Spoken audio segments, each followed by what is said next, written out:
本当に止めに行ったのと、気になっております。なので、お呼びしたいと思います。ソケンさん。ち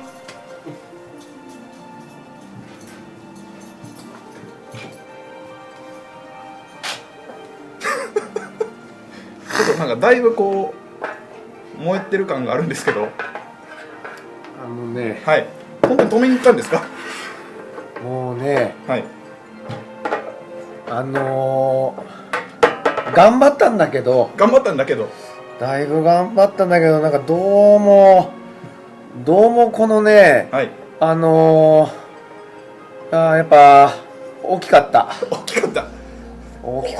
まあそうですよね。大きかった。もうなんかね、もっとね、もうちょっとちっちゃいかと思ってました。なんかコンビニ弁当の梅干し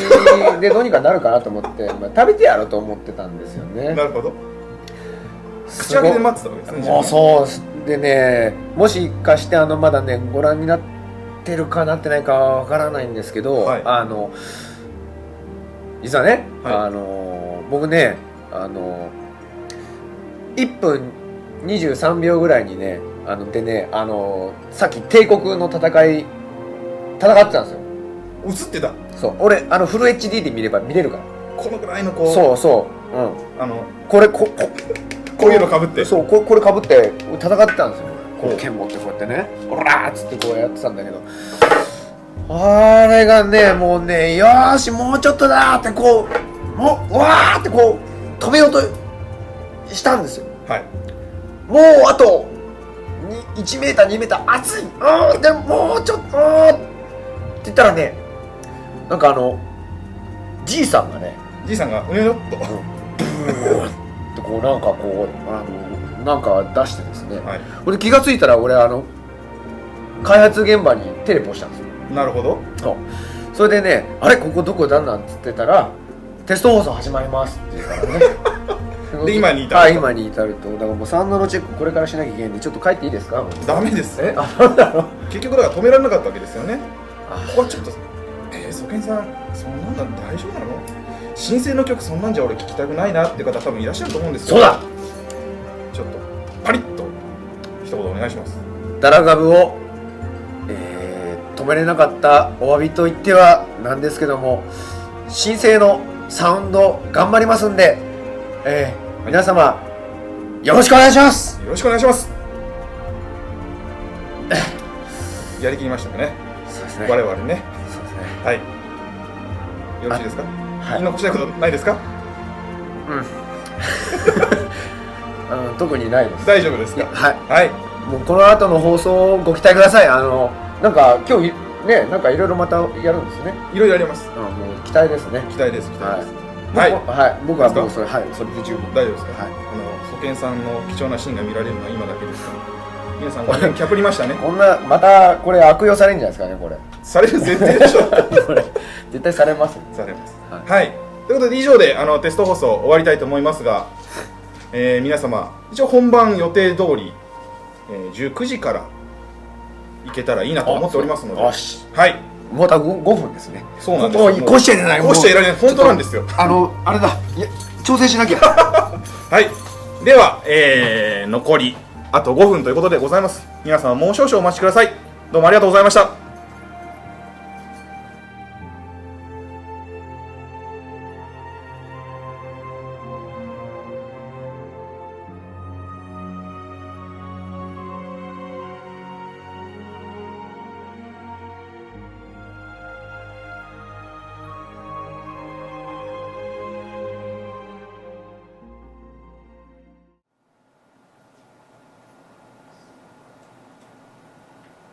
こんばんは。こんばんは。第4回プロデューサーレターライブのお時間がやってまいりました。今回もプロデューサーの吉田さんとお送りしたいと思います。最初にではご挨拶をよろしくお願いします。ファイナルファンタジー14、そして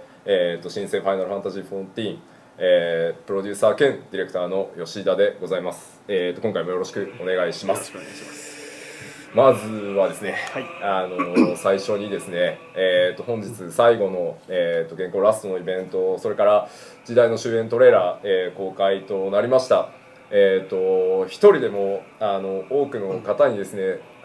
ご参加していただきたいと、全 GM それから全サーバーチーム、フル稼働でですねなんとか、現行サーバーでもギリギリまでというふうに努力したんですが多数のログイン障害を、出してしまいまして申し訳ありませんでした。糧にしてですね申請では、このようなことが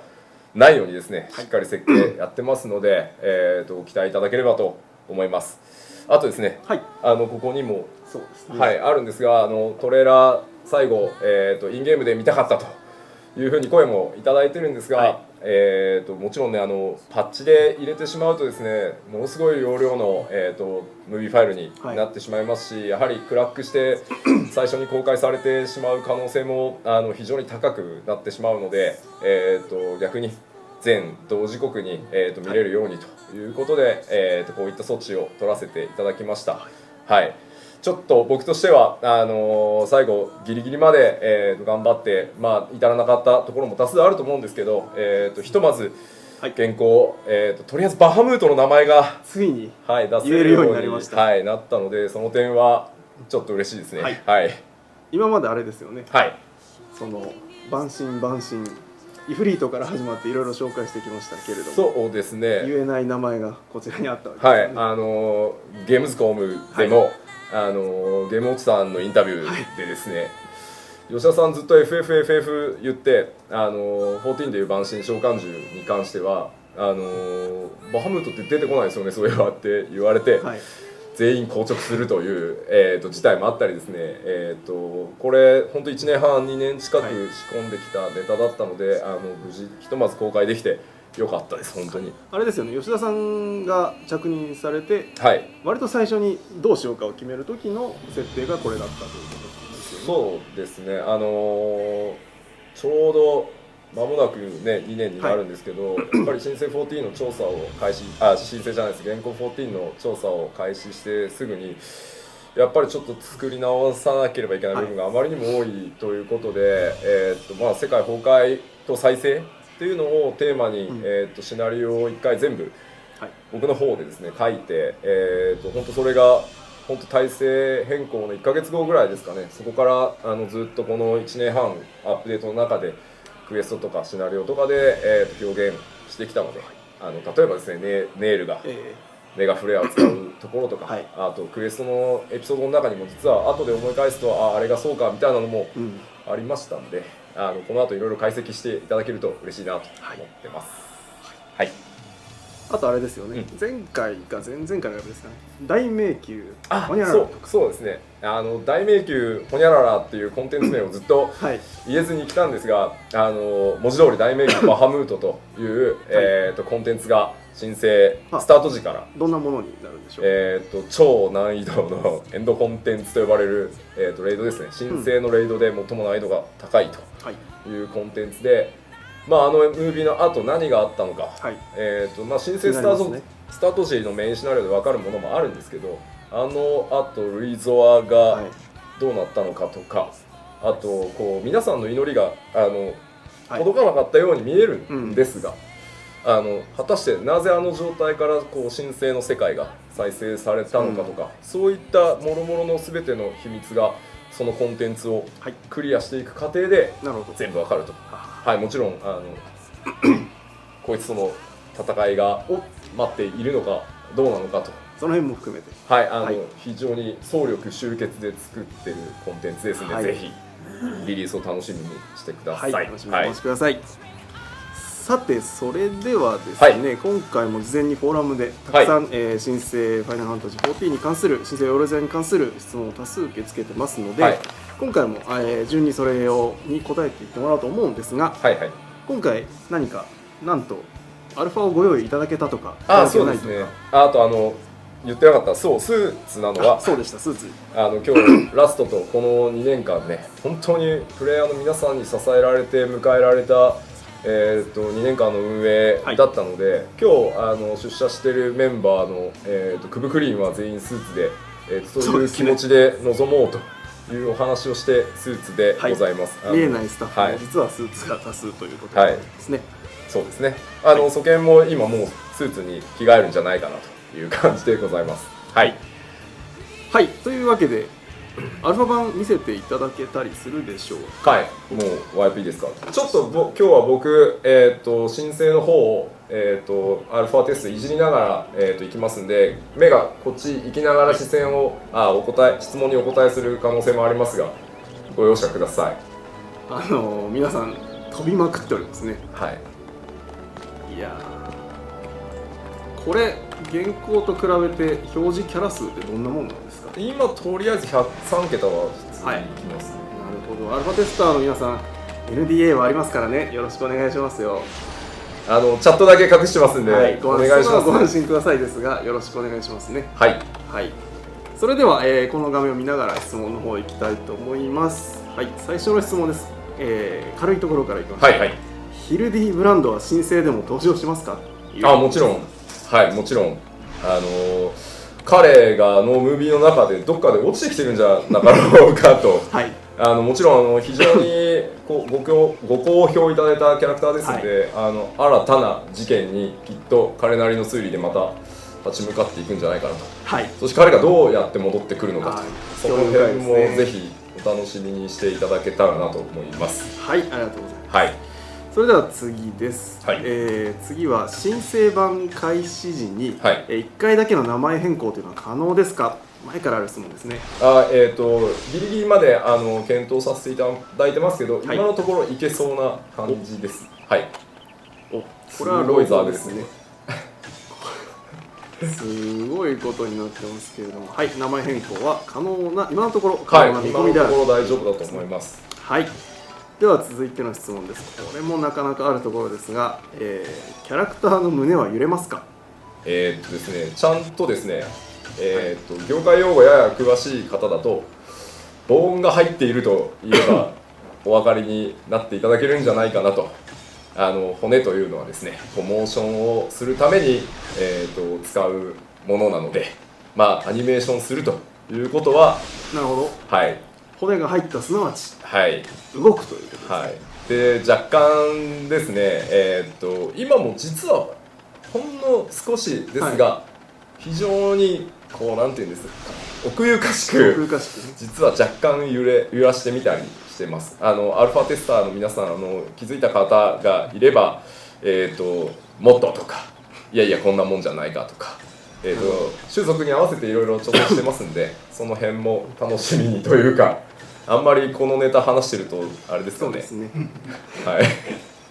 わびさびを今のところは感じていただいて、はい、そうですね。見てみてください。すごい、それにしてもすごい大軍団になっておりますけれども、はい、ちょっとこの辺はいろいろスクリーンショットも公開していてですね、来たと多分おっしゃられる方も多いんじゃないかなと思いますので、はい、では次の質問に行きましょう。はい、そろそろ、マウントの形、FF6 タイプの魔導アーマーの詳細を教えてください。戦闘にも使えるかが気になっていますということなんですが、この辺いかがでしょうか。戦闘に使えるかどうかですか。今のところ、使えたりはしてないですね。はい、ただ6のマドアーマーってとても皆さんから人気があるので、はい、チョコボ同様に何かしらできたらいいねというアイデアは今たくさん開発からも出てますので、ちょっと他のマウントよりは特別扱いするかもしれないですね。なるほど。はい、はい、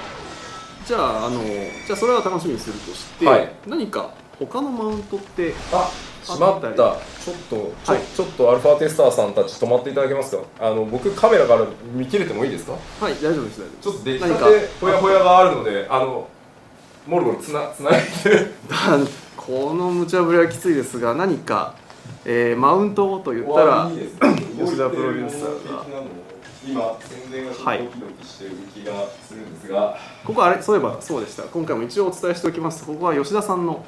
お部屋でして、横にはすぐ吉田さんが作業されている机があったりするのでしてね、意外に開発資料なんかが山のように転がっておりますが、はい、いけそうですね、これは。さて、何を見せていただけますか。ちょっとノート PC で恐縮ですが、これ意外と映ってますかね。映ってますね。プレイアゲインしますね。これ開発で使っている確認用のムービーチャンネルなんですけど。これはアニメーションのテスト中なんで、はいはいはい。テクスチャーとか貼られてませんが、ご紹介いただけますか。これクワールです。クワールですね。クワールですはい。もう動いてるんですね。動いてます。これに蔵がついてですね、ちゃんとつくんですね。はい、捕まって乗れる。じゃかなり前傾で乗るタイプのモーションチームがですね、まあ蔵なしでどんどん作ったらという話を僕からしたんですが、いや FF クオリティとしては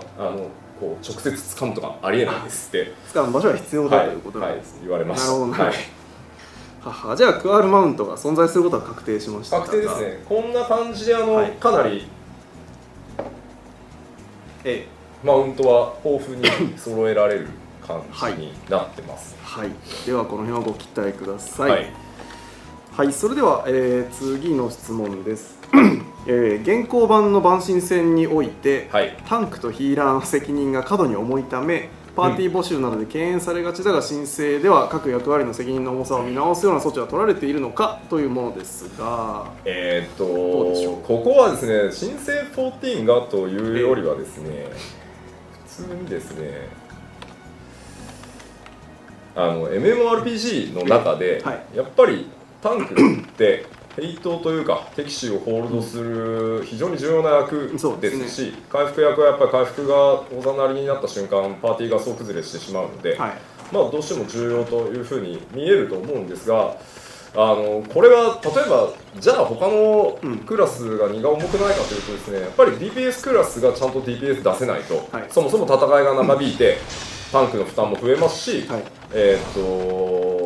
ヒーラーの負担もその分だけヒールたくさんしなきゃいけなくなって長引くっていうことがあるじゃないですか。だから特に変わりはやっぱりそこはしないとは思います。かっこよく決めてもらえればと。あとは敵があれですね、ちょっとサポートしないと皆さんあまりレベルを上げてらっしゃらないようなので。確かにでもパーティーが崩れるときはタンクから崩れるのでそう見えるっていうのはあるかもしれない。そうですね、それはもう絶対的にやっぱそうなっちゃう面がありますね。ということはこの辺に関しては、特にこの2つがということでは実はないんだよというところもあるよという。そうですね、そこは僕はやっぱそう思いますね。じゃああれですかね、これ今後のバランスがどうこうというのは皆さんベータを触れるようになったあたりで。そうですね、ベータからいろいろまた触っていただけると思いますので、アルファテストも継続して続けてますし、これからもそろそろ募集終わりなんじゃないかとかっていうふうに言われてますけど、もっともっと多くの方に参加していただけるように増やしていきますので、じゃあその辺をご期待くださいと。アルファテスターの皆さん、この辺でちょっと僕停止しますね、一旦。こんなところもあるよと。皆さんはじゃあワーワーしててくださいということですね。それでは、次の質問です。コンテンツファインダーについて、旬を逃したコンテンツの募集補完的な位置づけなのか、それともクリスタルタワーなど最新コンテンツのパーティーマッチングにも使われることを想定しているのか、開発が考えるそのコンテンツファインダーのシステムってどういう位置づけなのかを教えてくださいというものです。そうですね、基本的にどっちの役目でもあると思っててですね、新生14って何度かインタビューでもお答えしてたりするんですが、コンテンツが結構並列に複数あって、でそのリワードアイテムドロップが、現行のように確率ですごく厳しいみたいなことがなく、割と確実にドロップして、それを権利リードする、要は欲しいって主張する権利が、そのコンテンツごとに週何回って決まっていて、なので自分が行きたいコンテンツっていうのを複数から選ぶ形を取ってるので、何かその旬のだけに集まるというよりは、今日例えばこの権利取得、例えばどう言ったらいいかな、タムタラの権利取得が今週、まだ使われてないからタムタラ行こうかなってで同じモチベーションの人たちを集める、でもちろん先行したプレイヤーの皆さんに後から、例えば新生14すごく良かったから、プレイ後でしてみたよという方が、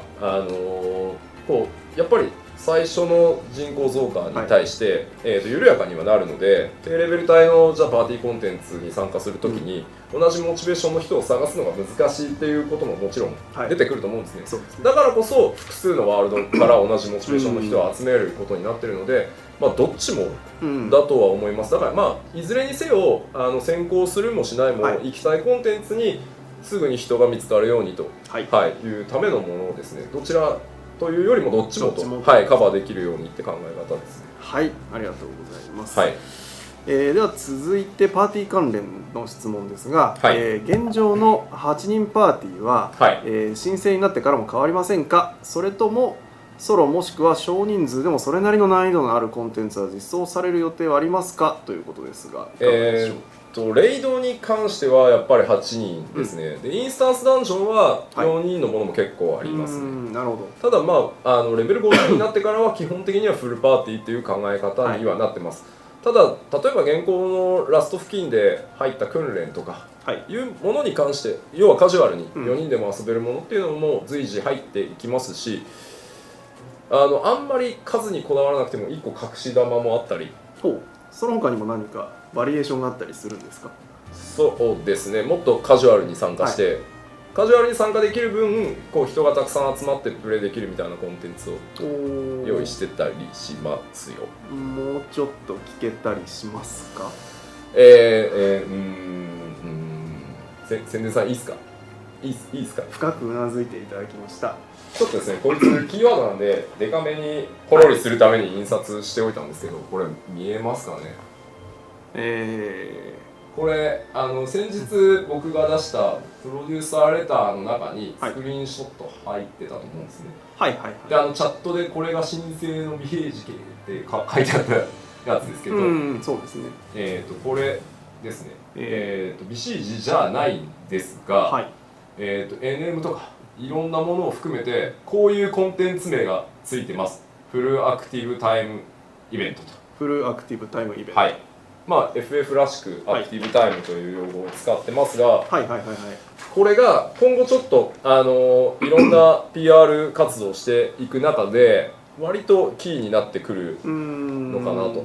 で動画を見ていただきながらじゃないとなかなか説明しにくいと思うんですけど、例えば簡単に言うとですね、 NM がポップしましたみたいなのが、そのゾーン全体に告知されて、みんな集まると自動的にパーティーが組まれてアタックしてみんなでワーワーやってリワードもらえたら解散みたいな。なるほど。じゃあパッといってパッと終われる感じでもありつつということなんですね。例えばハムレット防衛とか、あとチョコボ護衛とか、あの辺のコンテンツも全部ここに内包されます。フルアクティブタイムイベントというシステムで、いろんなことがいろんな場所で起きると。なんとなく今はそう思っておいていただけたらなと。じゃあ詳しいのは今後いろいろ宣伝が出てくるということなんですね。これ頭文字取ると、たまたまなのか狙ってるのか FATE ですね。フェイトと呼べますがFATE 呼び方はどちらでもではあるんですが、じゃあ割とそのキーワードで今後いろんなものが出てくる。そうですね、ここかなりバリエーション、広くやっていきます。ベータからテストしていただけると思います。じゃあその辺は期待してお待ちください。アルファテストの中でも多分不可試験的に1回システムは入ってないですけど、集まってもらってっていうのはやるかもしれないですね。ありがとうございます。それでは次の質問に行ってみましょう。次は、申請版ではマテリアシステムはどのように変更されますかというものですが、基本的にはそんなに大きく何か変わるというわけではないんですが、揺らぎ、各マテリア、それからマテリアの中にもいくつかの段階の強さがあったと思うんですけど、パラメーターの揺らぎがなくなります。申請から揺らぎがなくなります。で今揺らぎのままお持ちの方のデータは、全部上なるほどコンバートしてしまう。この幅があったものが上に寄るということですね。そうですね。あそこの乱数をちょっと消して、逆に確実化していくことでより使いやすくさせていただこうかなとは思ってます。あとは禁断の確率も少し上げ調整するっていう話を、まだ数値最終確定はしてないんですけどそんな風に今やってます。調整。逆になんかこれは変わるよとかいう部分は他にあったりするんですか？そうマテリアルそのマテリアル関連基本システムは変わらない、揺らぎがなくなる。そうですね、もうちょっとカジュアルに使えるようにしようかという話は、はい、なるほどしてますね。ちょっと分かりにくい部分もあるので、はい、はい、ありがとうございます。はい、では続いてですが、これも変わるの変わらないの系の質問ですが、はいはい文句のコンセプトが変わるという話を前にしていましたが、はい、ステータスが STR イントナのままなのかとか、どんなアビリティを持っているのかとか、はい、もうちょっと詳しく教えてほしいですという、これおそらくまあ現行文句の方ですね。基本的に各クラスジョブの主要ステータスは、全部大幅に変わってしまいます。それは文句に限らず。なるほどなるほど。かなり今回、全体的なバランスというかバトルシステム変えてますので、それに合わせたステータスにガラッと変更しているので、まだアルファでは、調整中で、はい、ベータから全て一気に入る予定なんですが、はい、変わりますね。ですので、文句ちょっと一部僕もネットを見ていて、はい、まあ構えは残るんじゃないのとか、うん、型はあるんじゃないのというふうにお話をちらっと見たんですが、基本全部参照ステータスも変わりますし、なるほど、ずっとコンボがチェインでみたいなジョブになるので、はい、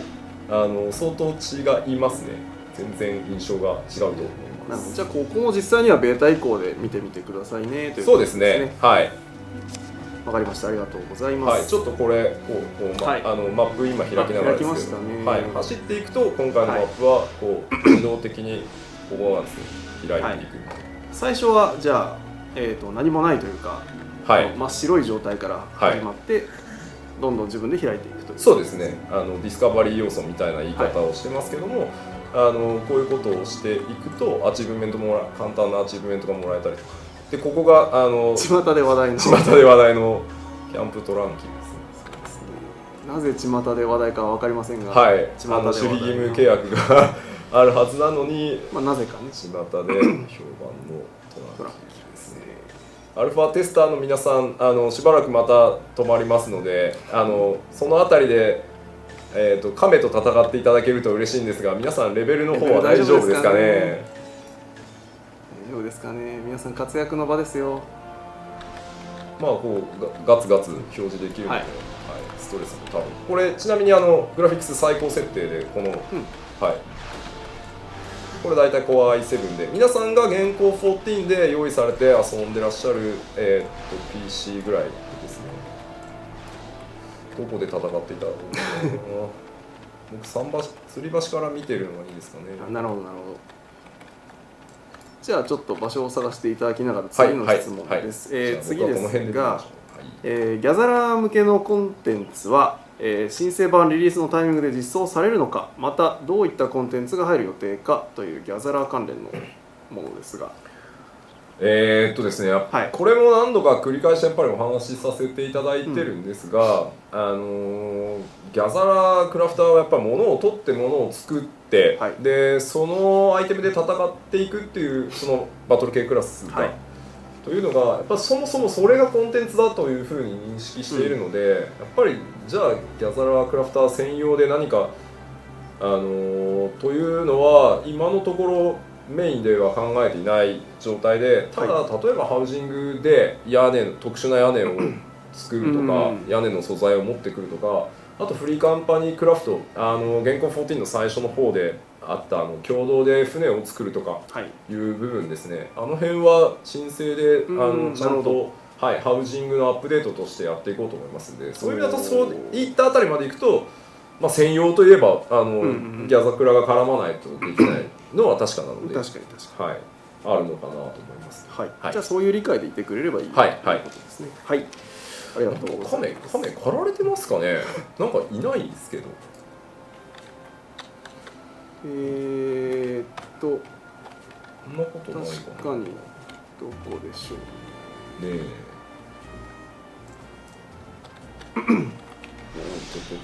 なんか怖いっすね。そうですね。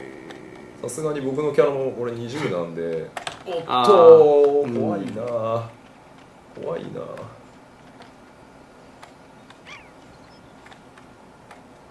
さてじゃあ、はいはい壁の方は探していただきつつ、ちょっと次はまた経路の違う質問ですが、ちょっと大まかな質問になりますけれども、はいはい。新マーケットシステムがどんなものになるのかもうちょっと詳しく教えてくださいということですが、いかがでしょうか。今アルファテスターの方からあれですね、戦ってるけどさすがにここまでだと表示制限なんじゃないのって言われてますね。はい。あれですね。レンタルでここまで走ってきた方いますね。おっとちょっ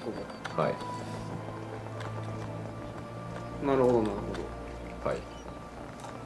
じゃあ先にちょっと質問の方ですが、はいはいマーケットシステムって申請後はどんなことになるのでしょうか。基本的にはリテーナーシステムを、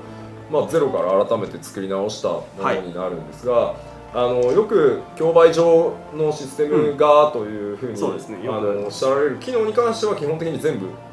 含まれた状態で、できます。で、現行であったように無尽蔵にリテーナーを立たせないとみたいな考え方からガラッと変わっていてですね、マーケットストリートの中に自分のリテーナーと気に入ったリテーナーだけこう呼び出してみたいな、ちょっとこれ本当言葉で説明がしにくいのでベータテストで負荷試験も兼ねて、触っていただけますので、ベータの方でぜひ見ていただけたらなと思います。はい、じゃあいろいろ競売場というキーワードの下でいろんなリクエストが来ているのは大体大丈夫ですね。はい、あとはあれですね、マテリア付きのアイテムが検索できないとか、あとHQ かどうかとか、もう全部ちゃんと当たり前のように対応していますので、ぜひベータで皆さんにストレスをかけていただいてですね、どれぐらいマーケット検索で負荷が来るのかっていうのをテストさせていただきつつ触っていただこうと思いますので、ぜひそちらをわかりました。お待ちいただけたらと思います。はい、それでは一旦ここで前半戦ここまでにさせていただいて、一旦休憩とさせていただきたいと思います。はい、ではまた、続きは後半でということなんですが、今回の休憩はですね、今までの、先ほど終了しました現行版、いわゆる現行版の「ファイナルファンタジー14」のいろんなシーンをまとめたスライドショーが、放送されますので、そちらをご覧になりたい方はご覧いただいて、トイレなど行ってしまう方は今のうちにどうぞということで、約5分ほどでいいですよね、5分ほど休憩いただきますので、また5分後にお会いしましょう。また休憩です。今切りました。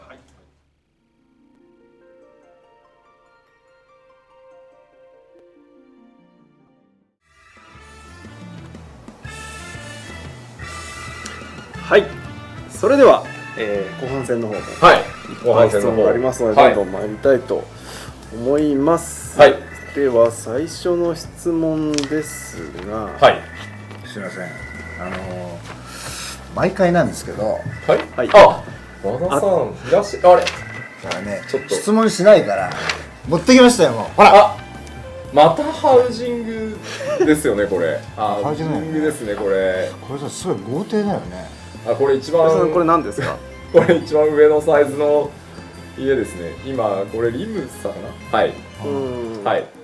れバリエーションも結構あるんだよ。拾ってきたんですよ。ほら。何枚持ってきたんですか？いくつかあるよ。ほら。これ全部一番のクラスの上のやつ。それあれですね、M サイズですね。M サイズ。 M サイズでこれ。M サイズのこれは荒野ですね。荒野リージョンの家ですね。これは？全出しですねこれで。これグリダニアですね。グリダニアのM サイズですね。大金持ちじゃん。モデリングに入っているんですが、もうこんなの住めるらしいですよ。これ。バルコニーがついてるんですよねこれ。そう人がこれね。これ人。人ですねそれ。豪邸ですね。豪邸ですね。あれまだ持ってこれ共同で持つんですか？一人で持つの？まずは共同。こんな大きいやつ。まずは共同ですね。このサイズをギルで購入しようと思ったら多分皆さんでお金を出し合わないと買えない感じかなと。中の家具屋なんかは一緒に買った人なんかがこう買ってきておけばいい。そうですね。同じ例えばフリーカンパニーに所属してると、あと持ち家を例えば友達に全部公開とかっていうのに設定しておくと、フレンドの人は全員こう家具が使えたりとかですね、権限かなり豊富に用意してある。じゃあ本当に自分のアジトみたいな感じで、そうですね、部分的に共有したり公開できたり、はい、できますね。はい。まだ何か、まだあれこれ何これ、それは前回のレターでご紹介した荒野リージョンのシンボルの風車ですね、確定したので今モデリングをしてるんですが、これ作ってるなこれ、はい、宣伝がすげえ苦笑いっていう状態。出してたよ、このままできなかったらどうしよう。はい、大丈夫です。大丈夫かね、はい、ちゃんとポリゴン数とかももう計算されてますんで大丈夫ですよ。このなんかこれ同じく荒野のモックアップですね、モックアッププラスアートで、はい、これちょっと僕がじゃあ、もうここまで出してしまったのでですね、リムサ前回お見せしましたけど、こういったところに家がダミーモデルでこう置いてあると思うんですけど、こういう全そのウルダハゾーンの荒野のハウジングゾーンにこう家をさっき見ていただいたやつを建てていく。なるほど。これ個人で持つのもあるんですか？大きいのとちっちゃいのと。最初はフリーカンパニーのアジトとして使って、でゆくゆくは個人の皆さんにも開放していこうかなと。でなぜそのフリーカンパニーのアジトに最初こだわってるかというとですね、ちょっと変わったというかことを考えているのもあって、家の中にパークとタワーと呼んでるちょっと変わったシステムがあってですね、例えばこの3人が同じスクエアエニックスっていうフリーカンパニーを作ったとするじゃないですか。で和田さんがリーダーでいいですこの際いや何でもないです何が何でもないですいや何でもないですとするじゃないですか。例えば僕ちょっと忙しくてあんまりログインできないっていう場合に、ちょっとそのパークっていうものを僕がこうコツコツやって稼いできてこう立てるとですね、フリーカンパニー全員に例えば EXP ボーナス 1.25 倍がかかるとか、クラフトのその成長が早くなるとか、成功率 HQ の成功率が上がるとか、そのカンパニー全体に効果がかかるものを家にそのアジトに設置すると恩恵があるみたいな遊びを。でこれもその家のサイズを上げたりフリーカンパニーのランクをこう高くフリーカンパニーポイントを貯めて高くしていくと、それ大きなより複数こうパークやタワーが置けたりっていう。なのでまずはその14の世界でコミュニティを強くまずしていただこうかなと。あとその新人さんを勧誘するとこうポイントがたくさんもらえるとか、できるだけこうゲームに入ってきた初心者のプレイヤーをサポートするといいことがあるよみたいなことを今その家を中心に、でそこがある程度成熟したら個人の皆さんにも家を開放していって、どんどん広がっていくっていう感じで構想してるので。すごい、そしたら重要だねこれしたらね。いやその重要なものをざらっと出してしまったっていう感じです。座席がだってその辺だからしょうがないけど。はい、そうですね。そうですね。引っ越してきてからね、小野さん近くなっちゃうので。そう。はい。じゃあそうするますと、兼ねた質問も来てたんですけれど、いずれは個人単位で楽しめるものも出てきますよということなんですね。そうですね。負荷状況も見てですし、いつでも開放しようと思えばできるという状態なので、まずきっちりコミュニティできたらすぐに、その共同アジトの中の一部の部屋をインスタンスにして、みんなそれぞれの部屋を持てたりっていうことも可能ですし、家そのものを個人で持てるようにっていうのももちろんできるので。なるほど。なんかどこでもドアみたいな。でもやっぱり MMO の中で帰る場所があるっていうのはすごくいいとは思うので、先ほど和田さんが見せていただいた絵の反響が早速来てますけども、最上級のはでかすぎじゃないのかという声が結構あるようですがあれそうですかね。でも広いってことは、たくさんいろんなものが置けるっていうことで、例えばイフリートを倒してきて、イフリートのこう頭蓋骨からオブジェを作ってこう暖炉の上にこうバーンとつけるとか、そういうのもそんなの企画してんだ。ありますよね。あるんだ。はい。なので頭蓋骨になるかどうかは別ですけど、ちゃんとその何を倒したとかみんなでその得たものを飾るみたいな、要は何もそのハウジングっていわゆる農耕するだけじゃないか、やっぱり狩猟バトルをした人たちがその得た称号や勲章を飾るっていうのも一つポイントだと思ってるので、やっぱり広ければねそれがたくさん置けるわけだし、それでこんな豪邸になったらね、はい、もう楽しみですねこれは。はい、作るのはダメ押しに言っとこうかって感じ。大丈夫です。作るのはものすごい大変なんですけど、じゃあ、ハウジングが気になる和田さんがいらっしゃいますので、ハウジング関連でもう一つ質問いきたいと思います。はい、家具や内装も含めハウジングにかかる費用は大体どのぐらいになる見込みなのですか、という。これめちゃくちゃ高いじゃないのこれ。高そうですね。ちょっと難しいですよね感覚が。申請では、はいそのギルの価値をその一回抑えるというか、できるだけこうコンテンツの中で平均化するために、であと野団のために上がってた分を変更してますね。はい、変更しているので、一概にどのぐらいっていうのが難しいですね。ただレベル50に1クラスカンストした人たちが、はい、まあ、4,5 人こう1回全財産突っ込むぐらいだと思ってなるほどもらえれば、なるほど。それで M サイズかなみたいな、S サイズかなみたいな、それですよ。それで S サイズぐらいなるほど。なるほど。かな。はい、すごくよくわかった今。はいなるほど。そうですね。うーんそんな感じですね。はい。あ、結構するわ。結構しますそうですね。結構しまあ、まずは大きな目標の一つはいそうですね目標そうですねあ、欲しいなこれ。はい、まあみんなで頑張ってギル貯めようぜっていう感じになってくれるといいなと、はい思ってます。そこから始めてゆくゆくは先ほどの大豪邸にそうですね。住んだらということはい、ですね。土地を買い直し建て替えをしたりですね、はい見ていただいた通りさっきいくつかこう家がありましたけど、まあ家一個一個がこうボコボコ変わるんじゃなくて、この屋根だけ変えたいとか、あこの柱の素材変えたいとか、屋根もまあこれと別のパターンの B パターンにした上で色を全然好きな色にしたいとか、まあいっぱい。じゃあその辺で先ほどおっしゃってたようなギャザラーが生きてくるとかいうところはそうですねだんだんこの辺に出てくるわけですね。はいはい、レアな色屋根染めたかったらやっぱりそれ専用の染めが必要だったりとか。はい結構一緒に入れるんだこれ。ここにさ、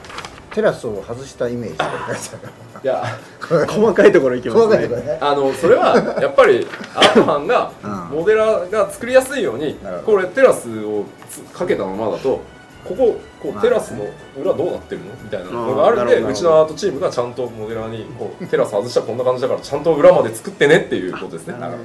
はい、なるほど。こういうとこからFF クオリティが生まれていると。ローン組めませんかなんて声も早速出始めてますけれども。若干そんな声も確かに、はい開発の中でもありました。ただ払っていただけるかどうかの確約が難しいんですよね、ローンは。はい、じっくり遊んでいただければいいなと思ってますんで、はい僕らも最大級急ぎながら、はいできるだけ本当に長く楽しんでいただけるように仕様設計本当にしっかりやってますので、ぜひ楽しみにしておいていただけたらと思います。はい、ありがとうございます。はいでは続いて、ハウジングもフリーカンパニーでという話があるので、そのフリーカンパニーの話なんですが、はい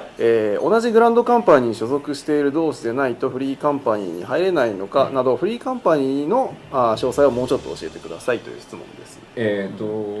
リーカンパニーはですね、またここを例に例えましょうか。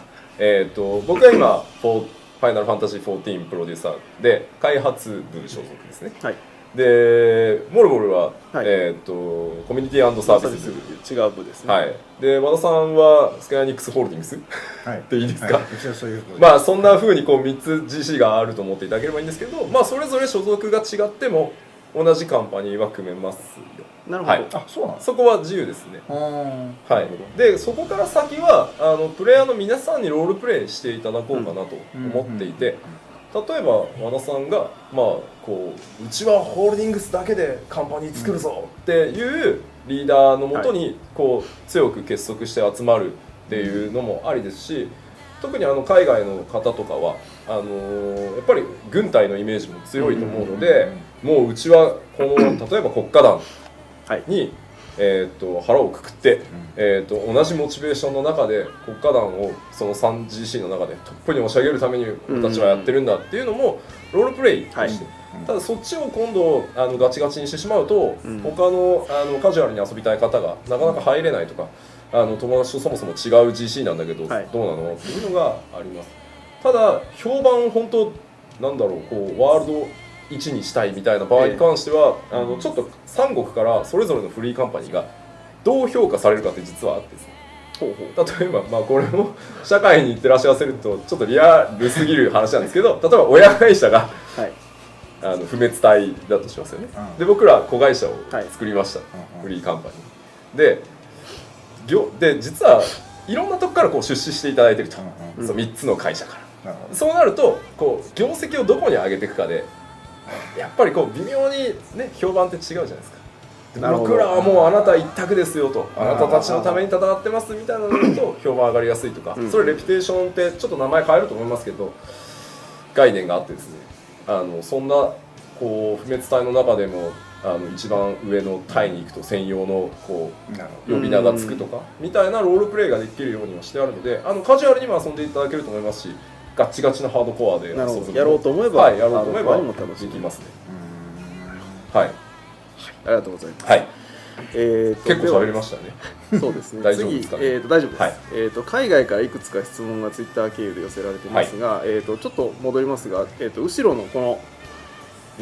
ポスター、タペストリーとかポスターとかで、これって将来なんかいい感じなんで販売とかされないですか、なんか欲しいんですけどっていう声が早速出てますが。ですね、これは、新生14、新生エオールズや RL ブリボーンですね、の、強力な、PR 素材の一つで、同じようなモチーフで、これは僕らは晩神集結って呼んでるものなんですけど、ポスターになっていく予定でございます。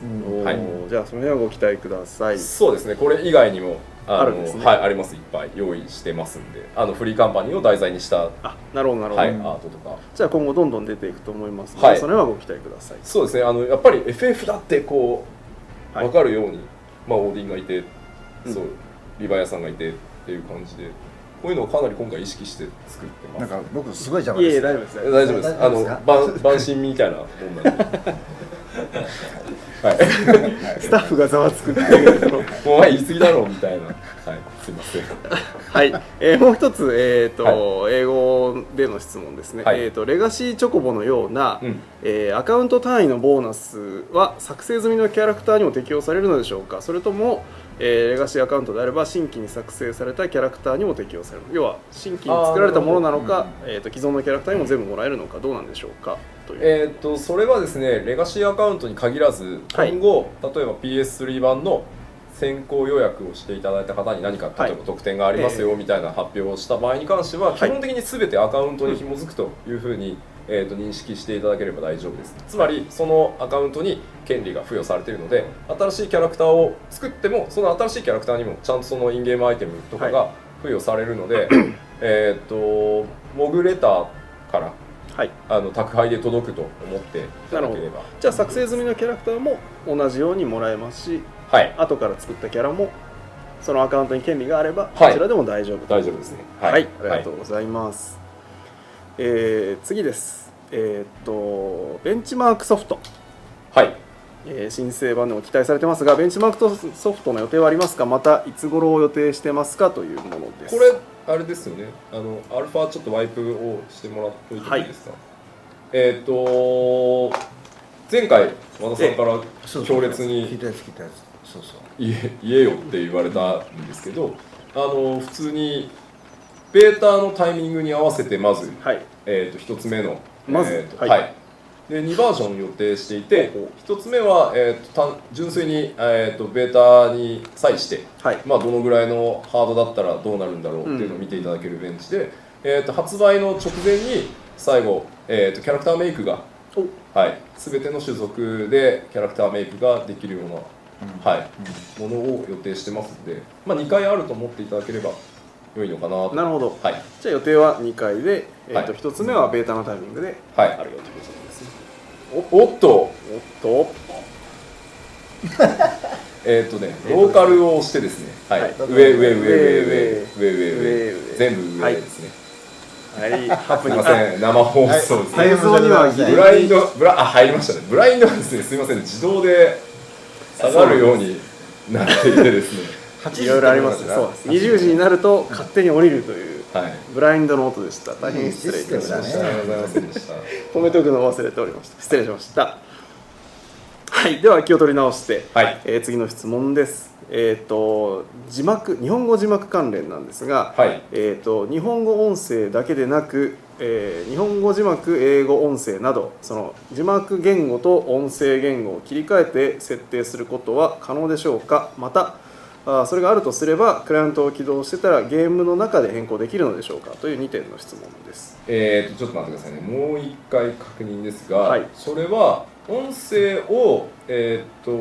語にした状態で、はい字幕が自動的に日本語で出るかとかっていうことですね、自動的というよりは、はい自分の好きな、音声言語と字幕言語を別々に設定できますかという質問ですね。そこは正直言うとですね、これからも対応言語等は増やしていこうと思っているので、はい、ワールドワイドサービスという中で、ちょっとさすがにパターンが多すぎてですね、ですので基本的には、ボイスのあるところは、それぞれのボイス対応をした上で、はいそれをインゲームで、切り替えるって形になりますね。だから字幕っていうことはあまり考えてないです、実は現状。なるほど。はい、じゃあ、音声が何語かという設定があるという。そうですね。はいなるほど。でその設定は、ゲームの中でできるのか、それともはいゲーム外のコンフィグみたいなものが現行のようにあるのか。中でできます。ゲームの中でできる。中でもできます。中でできるの？はい、中でもできます。まあ、さすがにカットシーン入ってリアルタイムにっていうのはちょっと無理ですけどはい。今もあれですよね、コンフィグ画面とかちらっと見えたりしますしませんか。ちょっと待ってください。こっちで見りゃいいんだけど、モルボルの PC が邪魔で、あ、それはすいません。まあ、システム、コンフィグはこのように、アルファ版ではこのようになっております。そうですね。ここにはまだサウンド系ないですけど、はいアプリケーションとか、グラフィックス、エフェクト、でここで変更したものはすぐに反映される。そうですね。はい。解像度もここで自由に変更していただきます。はい。ここで、コンフィグはゲーム内からということになります。はい、それでは次の質問ですす。ごい人数いますね、すごいですね。ねすごいです振り返ると大変なことになってますね。質問いいですか。はいどうぞク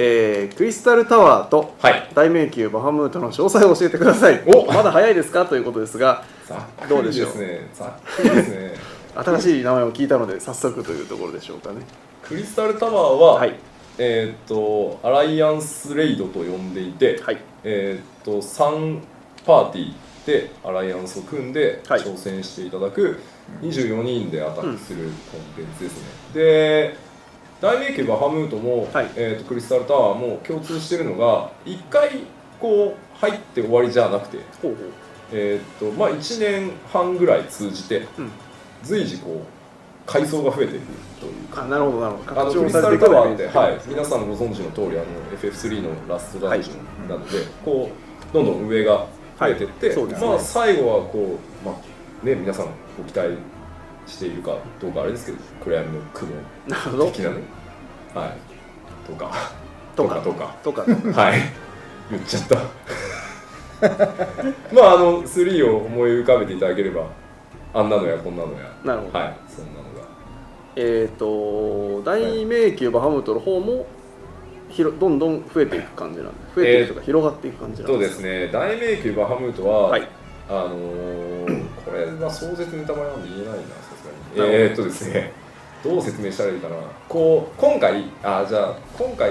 最後、このライブの冒頭にもはい映像を見ていただいた通り、ダラダブって実はそのバハムートを封印してた高速宮だったうんわけですが、うんで、まあ、例えばなぜあそこにバハムートがとか、はあはあと映像の途中で鍵みたいなものがあうん落下してたと思うんですけど、あれはそのバハムートを拘束する大きなポイントの一つで、ほうまあ、あれが世界中に今回そのエオルゼア中に飛び散ったので、あれがこうそのダンジョンのキーを握ってるみたいな。なるほど。じゃあストーリー絡んでもいるわけですね。そうですね。でいろんなところからその大迷宮にアタックして、これ以上言うとですね、多分入った時のインパクトがちょっと薄れるわかりました。じゃあこれいうので、これ以上は答えられません。はい。ただ長くどんどん今現行版プレイされた方だと、GC 系のクエストってマッチ当たるためにこうシナリオが進んでいったじゃないですか。そうですね。あそこにこうレイドがくっついてると思ってもらえればいいかなと。なるほど。大きく進展して結構な数のボスを用意するので1回のレイドに、なので結構ハードですよ。本当にきっちりダメージ出せないとなるほど。10回や20回全滅するだけでは済まないかなと。要攻略ってやつですね。はい、一番上ですね。はい。じゃあそれはご期待くださいということで、続いての質問いきたいと思います。またガラッと変わりますが、現行版をプレイしていたプレイヤーキャラクターにつく証はどんなものになるか教えてもらえますかということですが、ですね、それはさすがにですね、ちょっとまだ早いと思います。もうちょっと黙ってます。もうちょっと黙ってます。はい。じゃあ時期が来たらお知らせしますということで、もう少々お待ちください。はい。では次の質問です。髪型はどのぐらい増えますか？申請スタート時には新しく変えられるんでしょうかということですが、髪型ですね。じゃあちょっと増えますね。このままにしてはい。僕もしておりますが、ちょっと画面の方を逆にしましょうか。はい。ちょっとですね、今回いろいろね変更になるちょっとサーバー不手際もあったので、ちょっとポロリでですね多めに持ってきました。ありがとうございます。じゃあいいですか。大きく宣伝がうなずいてますんで、これがまずニコって男でかつ今まで出してない。そうですね。髪型ですね。オスってって言われてるやつですね。はい。通称オスってですね。はい。あとはついにモデルがもう完成しましたので、これが女性ですね。はい。いいですか？こんな長さで大丈夫ですかね？表示。多分大丈夫だと思います。今ぐらいで大丈夫だと思います。これルガーのとこですね。リリシー。リリシーですね。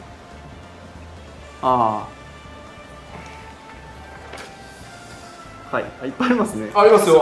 もう本当お詫びのためにすごい勢いで印刷しておいたので、これは新しいです。はい。もちろんこれ1種類じゃないので、他にもあります。元気っていう感じですね。これ結構ね、僕個人的に好きなんですよ。エレですね。エレ選手です。はい。海外アーティストにちょっといそうな話ですね。あとヒューランですね。はい。今回僕何度か言ってますけど、そのヒューラン男女は結構アルファではまだ入ってないですけど、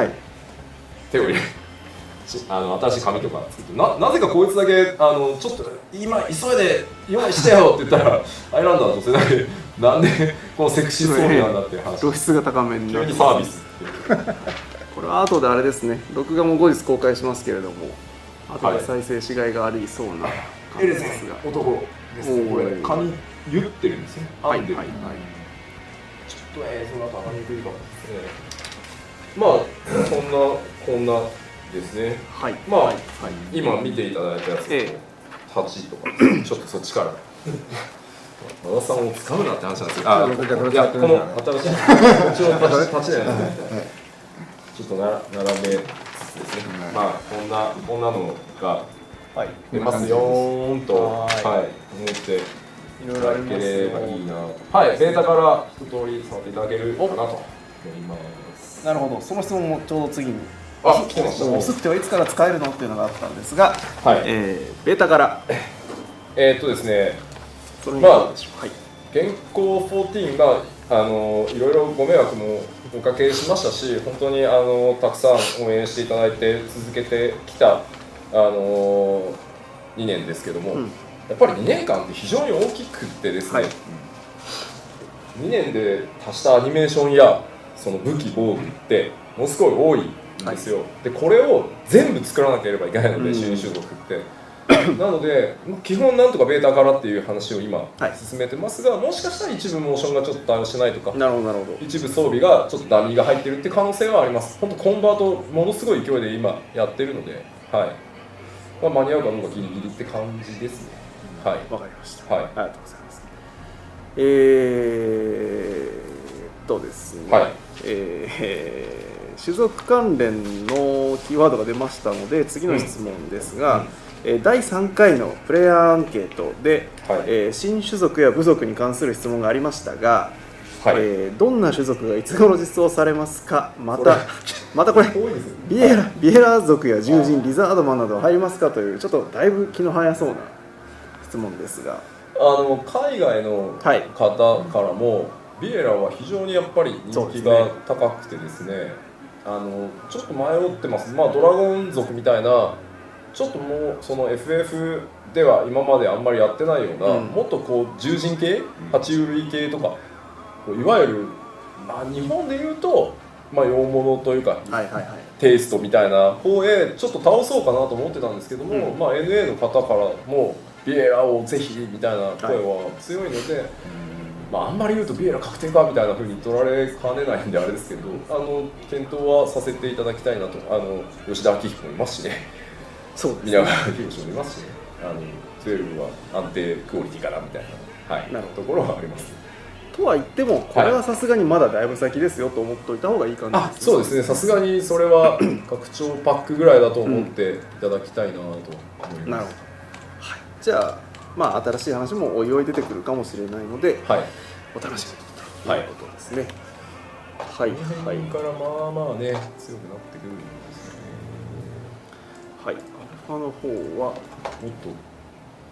すごいことになってますね。怒涛のように来たよ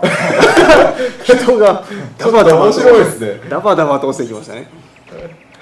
頼むから僕をクリックするときにトレードを申し込まないでください。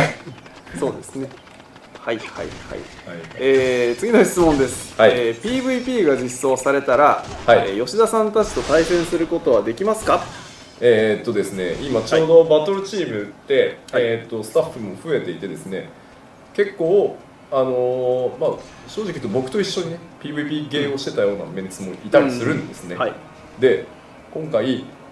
そのかなり力を入れているので、はい、根幹設計も含めてなので、ぜひ僕らも、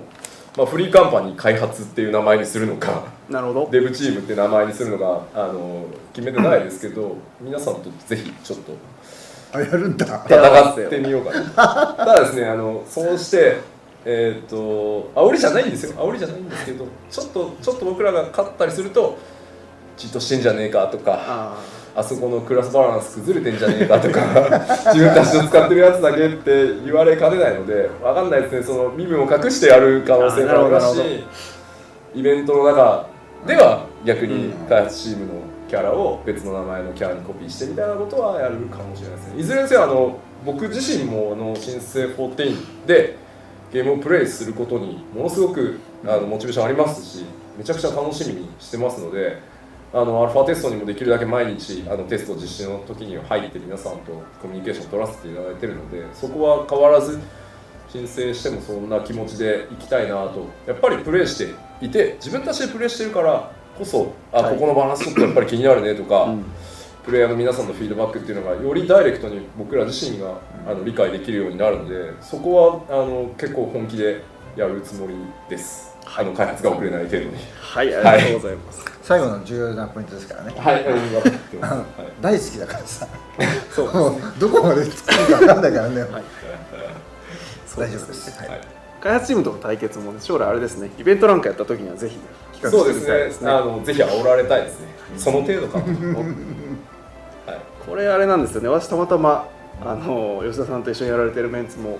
見たことあるのであれですけど、結構、ちょっと適切な言葉が見当たらないですけど、えげつない、要はガチガチの PVP な人が多いので、多いですね。ぜひプレイヤーの皆さんには撃破していただきたいというところもありますので、和田社長と戦いたいっていう声もね、ぜひイベントでやりましょう。あ、やりましょうやりましょうやりましょう。あ、なんか他の会社ともやろうかな。嘘わかりました。検討します。じゃあ和田さんトーナメント的なねなるほど。やつをぜひやってやりますかね。はいぜひ企画しましょう。まあ例えばですよ、例えばの話ですけど、はい。例えば開発チームプラス with 和田さんみたいなチームに勝ったチームがあったら、例えばですけど、それで例えば学生さんとかだったらちょっとこうバトルチームと開発に何か参加してとか、なるほどなんか意見を出したりとかできるとか、そのやっぱりプレイヤーの皆さん、特にトップの方の意見もそうですけど、すごくバトルバランスという意味では重要なので、なんかそんな意見交換会に参加できるとか、何かしらもうちょっとその踏み込んだリアルの開発コミュニティ、コミュニケーションできるとかっていうのは積極的にやりたいねという話は。それやりましょうよ。はいでも今これで決定でいいですよ。お、さすが早いですね。これ全くすみません、いくつか仕込みなんですけど、これ全く仕込みじゃなかったです。でもそれ面白いですよね。はい、面白いなんかそんなのは、はい、じゃあ、はい、やりたい。じゃあ今後そういう試みもぜひぜひご期待ください。ということで、はい、じゃあ次の質問いきます。また種類が変わりますが、例えば、エリアによって木に花が咲いたり、紅葉したり、葉っぱが落ちたりみたいな季節に伴うマップ変化などはあるんでしょうかというものです。今回はエリアに対しての、地域特性を持たせているので、はい、ちょっと難しいのが、例えばエオールゼア時間と、現実の時間ってちょっと違うじゃないですか。そうですね。一日の時間の流れが早いので、で季節合わせるとすると、じゃあそれってなんだろう、日本に合わせるのとか北半球なのとかあるじゃないですか。そうですね。でなのでできるだけやっぱり季節イベントでいろんな場所にデコレーションすることで、日本発信のゲームではあるんで、日本に合わせた季節感は出していきたいなと思ってますけど、リアルタイムに、正直ですね、これだけのちょっと今いろいろグラフィックス見ていただいてますけど、これだけのものをゼロから作るのにまだ僕ら本当1年半しか経ってなくてですね、これに全バリエーションに季節とかちょっとしんどいので、天候はかなり用意してるんですけど、ただ地域によって以前公開したトレーラーでベヒーモスが、現行で見たことのない、雪山のような、雪山、あんなのはもう最初から用意してますので、ぜひいろんな地域の中で、そういうのを感じていただけたらなと思ってます。はい、ありがとうございます。はい、それでは、次の質問です。インベントリーを、拡張できる方法を実装する予定ですか？例えばハウスのための家具やロッカー拡張クエストとか、またそれとは別に、楽に倉庫キャラへアイテムを送ったり受けたりできるんでしょうかという質問です。2個ですね。まず、プレイヤーのインベントリーっていうのは、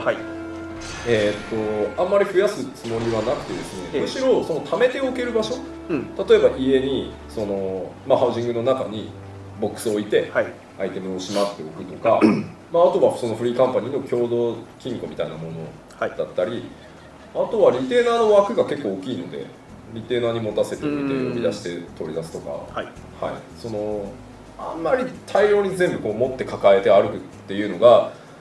リアルタイムにメモリを食ってしまうので、その場合だと、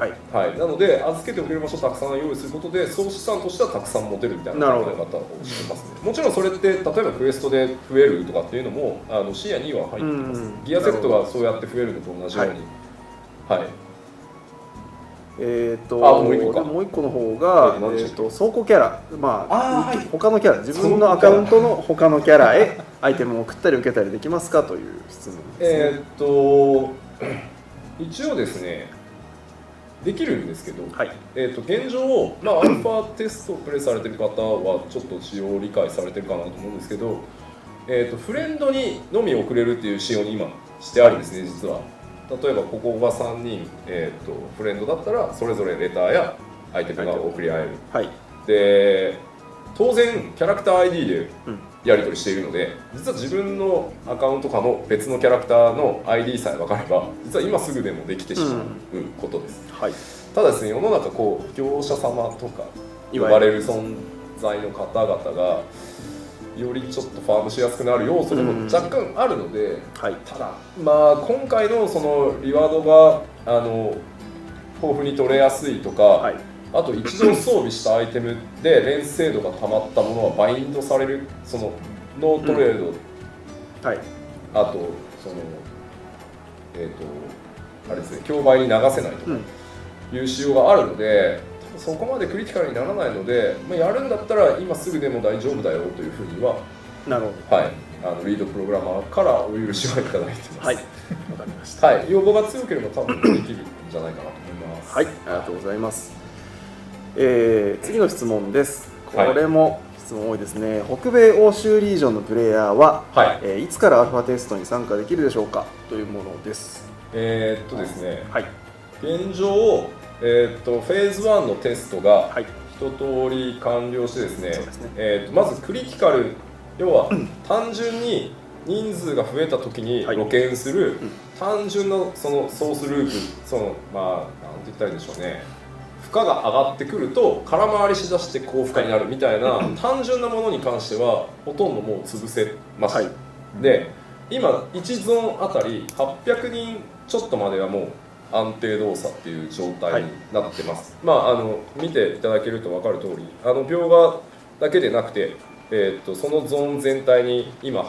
800人で、これ1ゾーンですよね。1ゾーンです。ワールドではなくて1ゾーンですね。だいたい40ゾーンぐらいで新生40って構成されてるんですけど、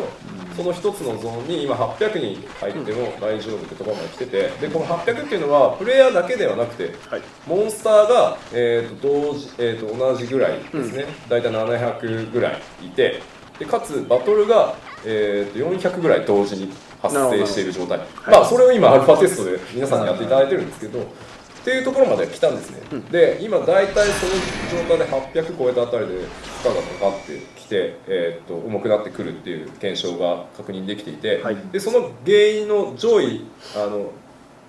トップ20ぐらいの処理が見えたので、今まさに来週、アルファで皆さんに出していただいたバグも含めて、修正に1回入ります、ですので来週1回アルファテストを止めた状態にして、もうすでにアルファテスト2ワールドで運営しているので、来週止めて再来週もう1回2ワールドで、多分再来週は5日間ぐらいテストを行って、それで大丈夫ならその翌週からグローバルの予定ですね。なるほど。じゃあ早ければ何日になるんですかね。今月下旬の方には、26日ぐらいが月曜日になりますが、そのあたりには海外の方々もそのあたりから多分24時間空けるんじゃないかなと。あ、そうなの。エイジングっていうテストがあってですね、そうかどっちみちじゃなきゃいけない。1週間開けっぱなしにして、メモリクラッシュしないかとか不要なメモリがたまらないかとかっていうテストをやらなきゃいけないので、そのためにたくさんアカウントもお出しする予定になってます。かなり増やすんですか。あれですよね、日本の分もまだ少し増えていく感じですよね。欧米だけでなくて、日本も増やして欧米も増やして、何度かもう追加を配らせていただいてるんですけど、ツイッター発射されたメール来ねえみたいなそうですね、いうのを悲痛な声を多数受け取っておりますので、できるだけ本当外れのないように最後は、プレイしていただきたいなと思ってます。そうですね。アルファにして早くもベータのような勢いになってきている面もありますしね。ただ僕は幸いなんですけど、アルファご好評をいただいてて、もう今すぐ別にベータでもいいじゃんっていうふうにいただいてるのが僕何よりも嬉しいんですけど、僕自身がまだまだと思っているので、所詮アルファかなと。はい、ありがとうございます。では北米欧州の皆さんは早ければ11月26日からということでご期待ください。このまま順調にいけばそこから、もちろんその前にはねアナウンス出しますので、ご期待ください。それでは次の質問です。また種類が変わりますが、結婚はできるようになるのでしょうか。それからまたその場合同性でも可能なんでしょうかという質問です。MMO ではよくある質問ですね。結婚ですよね。しまったな、移動してればよかったな。ちょっと遠いな、やっぱりちょっと遠いな、この時間で行くのは。あと何分ぐらいあるんですかね、ライブって。あとそうですね、10分から20分ぐらいはありますが、どうしますか。ちょっとやめときましょう。はい。以前スクリーンショットもちょっとお出ししてるんですけど、大聖堂というものが森の中に、はい、その神聖、今日あった時代の終焉で何かが起きて隠されていたというか、大聖堂が発見されてですね、そこを何のために作ったのかというとですね、やっぱりこれだけの世界を作った中で、リアルに近いことは何でもやりたいよねということで、キャラクター同士だったりプレイヤー同士の結婚っていうのがちゃんとできるようにっていうので作った場所なのでまさにちゃんとしたサービスとしてちょっと申請のタイミングからじゃあいきなり例えばシステム的にそういう自分たちでイベントを作って結婚式を挙げられるかというとちょっとそれはパッチの対応になると思いますけど、ちゃんと場所は用意しましたので、できるようになります。で同性かどうかなんですけど、同性が結婚できるかどうかなんですけど、これ実は MMO 業界ではここ数年ずっと話が出ている非常にナイーブな問題で、やっぱり国ごとにも考え方が非常に違うので、まずは異性から始めてプレイヤーの皆さん14を遊んでいるプレイヤーの皆さんのフィードバックとかっていうのを見ながら慎重に決めていきたいなと思ってます。現時点でだからできるともできないとも言わずにプレイヤーの皆さんと対話をしながら考えていければなと思ってます。これは本当によくお話を聞いてから決めていった方がいいね。そうですね。ここは絶対そうだと思います。はい。はい、ありがとうございます。続いてですが、画面のこのアルファの画面の、右側にある、向かって右側にある、カウントダウンしているもの、その辺ですね。その辺それ何ですかという質問ですね。これはですね、今誰かが気を使ってやっていただきましたけど、これパーティーショーに招待されてますよっていうそうですね。はい、告知やあとフレンド申請されてますよとかいうものですね。今だから僕フレンド申請が35通来ていて、パーティーへの招待が133来てますよっていうことですね。無視すんじゃねえよみたいな。なるほどなるほど。あれ減ってきた。これだって時間でタイムアウトタイムアウトすると自動で断るという感じ。そうですね。ビジーですみたいな感じですね。じゃあそのような通知が表示されているということで危ないですね。はい。さすがにこの負荷だとすごいですね。プレイヤーの皆さんに押し付けて逃げるなよ。まあ皆さんならきっと何とかしていただける。はい。じゃあその様子を見ながら次の質問ですが、装備品の染色。KR もらいました。ありがとうございます。染色、染め、色染めですね。染色がどうなるのか詳細を教えてください。AF 装備品だとかセンチネル装備品だとか、アイテム名が黄色緑のアイテムも染められるようになるんでしょうかというものです。ですね、まずちょっといくつか質問がかなり複合されてると思うんですけど、まずは順番にいきましょう。真剣にやってしまいそうな自分がちょっと置きましょうか。染色はまずNPC から色を買って、単純に染めれる色と、クラフター、ギャザラークラフターが協力して作った染料でしか入れられない色っていうのがあります。でこれは、一度定着させたら終わりではなくて何度でも塗り替えられます。例えば今日全身赤にして1週間後飽きたから、同じ装備を全部黄色に塗り直そうとかいうのは全然可能です。じゃあその時にはその色の元をどこからか調達してきて、それで装備の色を使うってやると、すごくシンプルにしてあります。で、色何色だっけな、スタート24色かな。でレアなやつはまた別に用意されてて、そっちはクラフターとかギャザラーの皆さんの協力を得て色を作ってもらって、もしくはマーケットに出てるその色を染料を買って染めるみたいな考え方です。なるほど。かなり自由、かなりあるね。かなりありますね。でもちろんキャラメイクの時にもちょっと話題が出てる、そのスライダー式に色をこうってあると思うんですけど、あれだと、頂点カラーって呼ばれてるそのポリゴンの頂点に対して色をつけてこうその色を変えるんですけど、これって実は光の影響を受けるとかなり見た目が滲んだりするんですね。なので今回はきっちり色の良さを出すために限定して、あとやっぱりその65,535色やれるんですけど、分かんないんですよね。あーなるほど。はい、あとは、アーマーのどこでも染められるわけではなくて、スクエアエニックスのキャラモデラーたちが、この鎧は例えばですけど、ここが、どうしよう、袖のこの一部がチェーンが出てて、はい、それ以外が染められるとか、はきっちりカラーを入れて、要は全身ドバッと黄色になっちゃうと、あんまりかっこよくない確かにそうですねので、そういう調整はかなり細かくやってます。なるほど。じゃあアイテムごとにどこに色がつくかっていうのがあるって感じですか。ただ結構できるだけ大きい面積のところにはいしっかりクオリティ高く入れられるようにっていう話をしてますんで、なるほど。はい、実はね、プレイヤーの皆さんが装備してるいくつかのものは、これも実はそういったそのテクスチャーじゃねえな、カラーチェンジの仕様で作られてるものもあります。なるほど。どうでしょう。皆さんちょっとジャンプをやめてみてはどうかな。どうかな。お素晴らしい。あでも分かるなるほどね。はい、これもともと現行14の序盤の装備なんですけど、ピタリと止まっていただいて素晴らしいです。ありがとうございます。色が入ってますね。はいはいはいはい。こういうところはそれを使ってます。なるほどなるほど。これはまたギャザクラが儲かりそうな。そうです匂いもね。ちょっと失礼。はい。はい、ありがとうございます。で AF とかはいはいが染められるかどうかっていう部分がありましたが、AF に関してはしばらくちょっと、固定にさせていただくつもりです。はい。でいずれ、なぜかっていうと、はいイメージがやっぱり崩れないようにしたいんですね、特に最初の頃は。そうですね。でそこが、だいぶもう馴染んだよとか、例えば AF2 みたいな見た目の違う AF が入ってきた時には開放してなるほど。こう色変えれるようになりましたとかっていうのをやっていきたいなと。はい。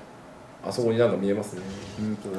本当だ。なんでしょうね。なんだろうね。悪そうですね。ここにカストルムオリエンスって書いてますね。新しいなんか帝国っぽい匂いがありますね。そうなんですね。はい。素晴らしい。なるほど。じゃあ AF 装備などに関しては、当初は、そのオリジナルというかそのジョブらしい、見た目ですが、はい追ってバリエーションの違うものを作れるようになると。はい。はい、ありがとうございます。では次の質問ですが、はい。申請で新規にキャラを作成すると、うん新デザインの種族専用装備でスタートするとのことですが、はい。既存のキャラで、現行から申請へ既存のキャラで移っていく人たちも多いんですが、はいその人たちそのキャラたちは、はい。その装備は手に入れることはできるのでしょうか。大丈夫です。大丈夫です。大丈夫です。現行の要はキャラクターを、でプレイした場合に、はいその新種族装備がもらえるのかということですよね。はい、はい、大丈夫です。手に入るようにちゃんとします。はい、ありがとうございまはいす。関連してもう1個なんですが、はい初期装備以外で高レベル用の装備としてこのような種族専用装備というのは追加されたりするんでしょうかというのがありますが、もう一回お願いしてもいいですか。キャラ作成時にはい種族専用装備ありますよね、はい。これのなんかこう高レベル版みたいなものって計なるほど画があったりするんでしょうか。今のところ、はい申請のタイミングではまだ予定してないです。でただもちろん要望が非常に大きければ対応して将来的に増やしていきたいなと思いますし、なるほあとはですね、ちょっとまだ言うの早いかもしれないんですけど、ええ今回仕様としては例えばロールが同じであれば、はいロールってちょっとあれですね、例えば戦士というかタンクであれば AF の見た目をはい別の装備につけるとかっていうそのなんで型紙って呼ばれるシステムなんですよ、要は AF のデザインはすごい好きなんだけど、ダークライトの性能の方が俺はいいんだと、でもダークライトよりは AF が来たい見た目がいいってうのにそう見た目を変更するっていうのを一応もう仕様には入れました、なるほど。いつ開放するかはちょっと、状況を見てにしたいとは思うんですけど、なるわかりました。ありがとうございます。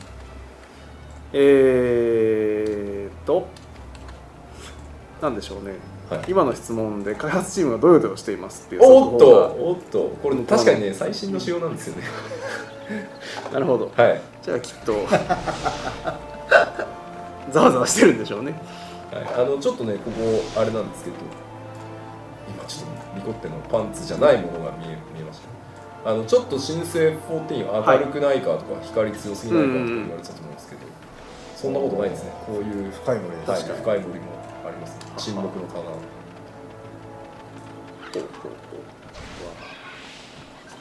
しかし遠足かこれ。素晴らしいですよね。すごい大マラソンな状態になっておりますが、まあこうい向こう側には実は盗賊の砦があったりして、さっきご紹介したフルアクティブタイムイベントが起きたりとか、なるほど。まあそこからここが襲撃されたりとか、はいまあいろんなものがあります。はい、ありがとうございます。次の質問です。はいまたガラッと経路が変わりますが、はい PC 版を、はいPS3 で使用するにあたって、はい。PS3 版のレジストレーションコードの入力は必要なのでしょうか。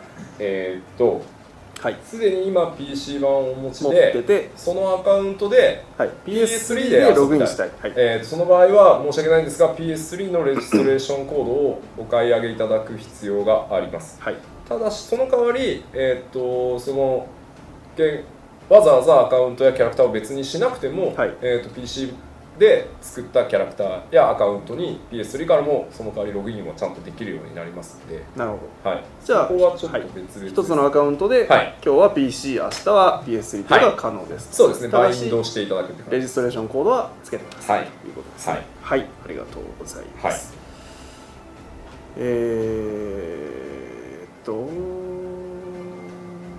次の質問ですが、はいちょっと待ってくださいね。うんちょっと待ってください。どれでしょうね。何が次のチャンスがまた走り回ってていいですか？はい、ちょっとお願いします。どっ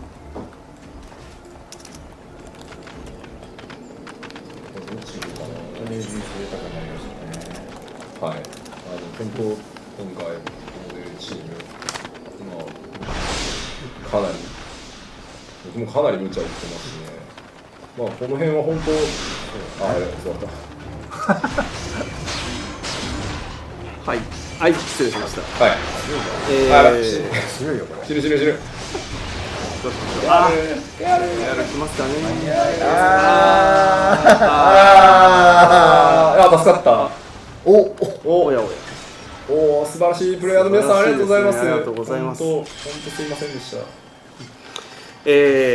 質問失礼しました。まとまりました。英語からいただいた質問ですが、はい、現行版の話ですね。現行版で、はい紅月下の戦いをクリアしようとして頑張りましたが、はい結局倒せなかったというプレイヤーが多くいましたと。はい。で、新生でも紅月下の戦いに挑戦することはできるんでしょうか。残念ながら、はい、はい、あれはやはりそのメテオストーリーの中でのみ、プレイできるということで、企画したものなので、はい、やっぱりそこをお約束してこう、課金をさせていただいた部分もあるので、あそこはもう本当今回現行の中だけでですね、シナリオ的にやっぱ破綻してしまいますし、なるほど。はい。他にもですね、同様の、類似の質問で、はいいわゆる万神武器はい。の入手手段って申請後も用意されるんでしょうかみたいな質問もありますが、それは用意させていただきます。じゃあそちらはあるよというこっちがあります。はい、はい。ありがとうございます。それでは次の質問です。はい。攻撃されてますね。大丈夫ですか？大丈夫ですね。魔術師のはい。時点でカーバンクル以外のペットを召喚できるのでしょうか。それから、万神武器やレリックなど魔術師召喚師の新たな情報が欲しいですというものですが、いかがでしょうか。ですね。俗にカー君とはい、呼ばれているカーバンクルなんですけカーバンクルはいど、魔術師が複数のっていうかタイプの違うカーバンクルを呼べるので、基本的には魔術師はカーバンクルのタイプ違いを使い分けてプレイをするという形で、召喚ジョブの召喚師になってからが、まあ、その万神の力を宿した召喚師なので、魔術師の時には、基本的にはカー君ですね。はい、将来的に拡張されないかと言われるとそんなことはないとは思いますけど、はい、スタートラインとしてはそんな感じですね。なるほはい。ありがとうでなんか他ありましたっけ？ええ万神武器やレリックなど、はい魔術師召喚師の新たな情報ないですかというものですがなんかいっぱいあるんです明らかに誘いに来てる質問ですね。ございますか？なんかいっぱいあってですね、これございそうですねまずいんじゃないかな。あ、これいいんじゃない？少々これいいですか？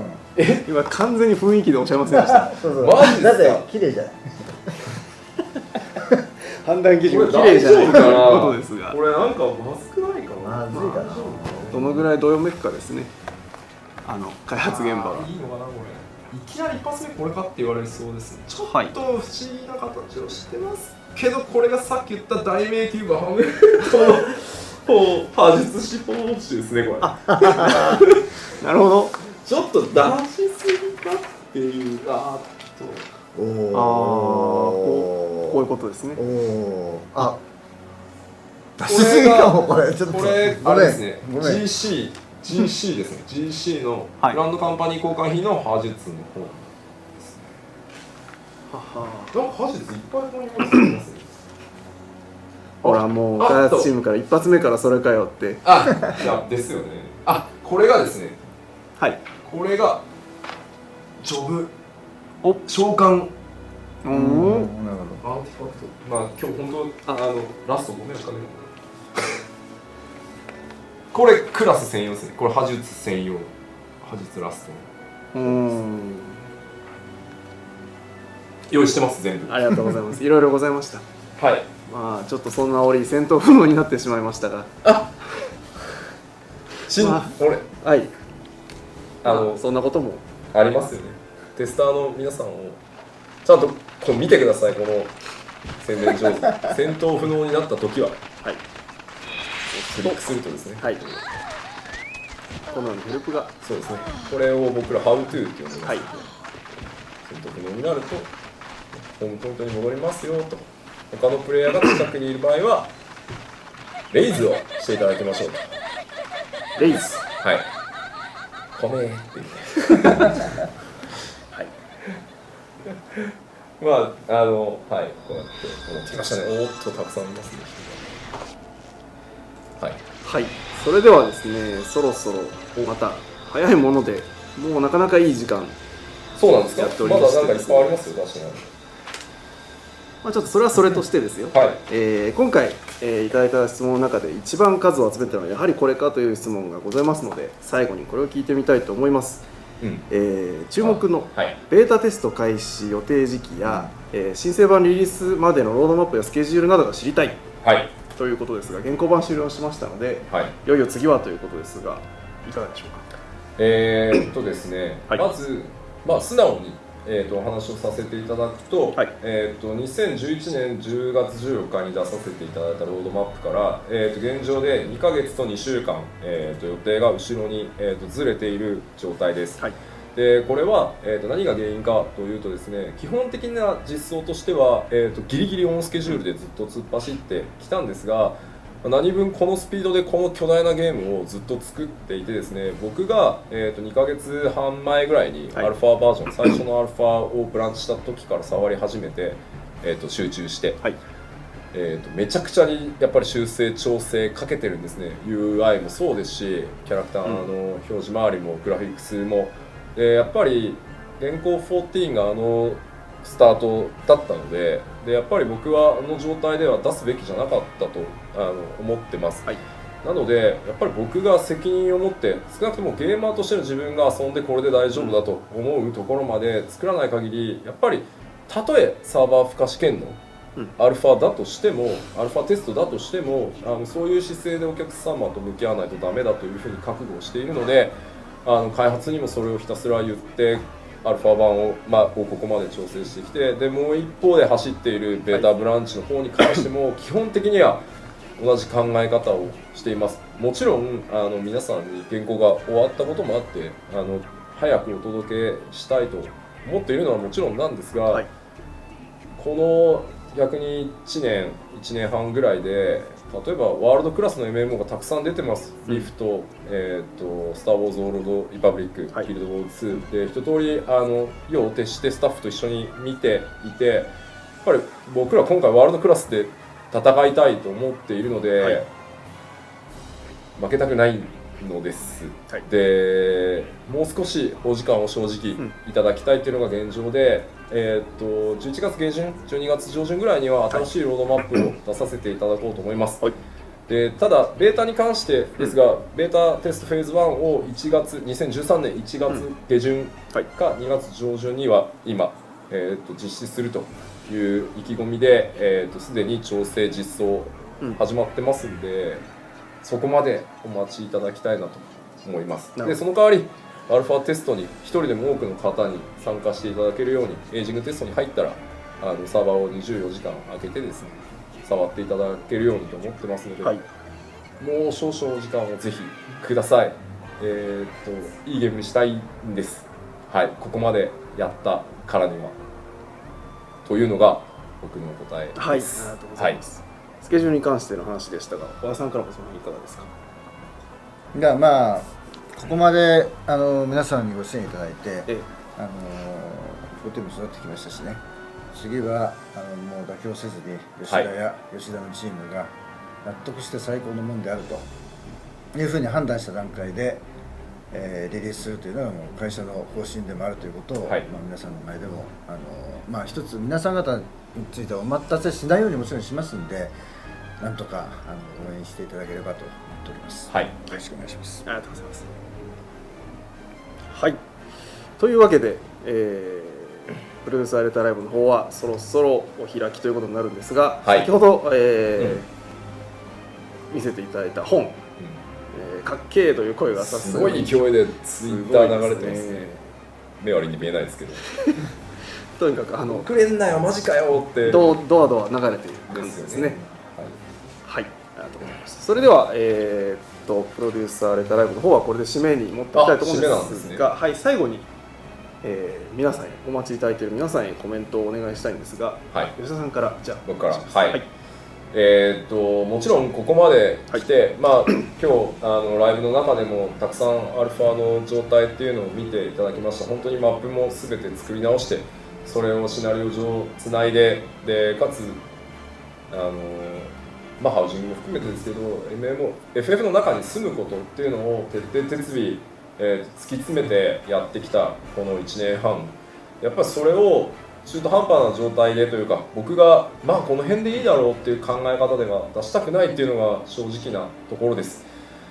もう一息のところまで来ていますのでもちろん遅れんなという声が出るのは重々承知の上でですね、ここまで来たからこそ現行プレイヤーの皆さんに支えていただいたスケアエニックスとファイナルファンタジー14、2年を最大限にお返しするためにも胸を張ってワールドクラスの MMO だと言ってもらえるように仕上げていきたいと思ってますので、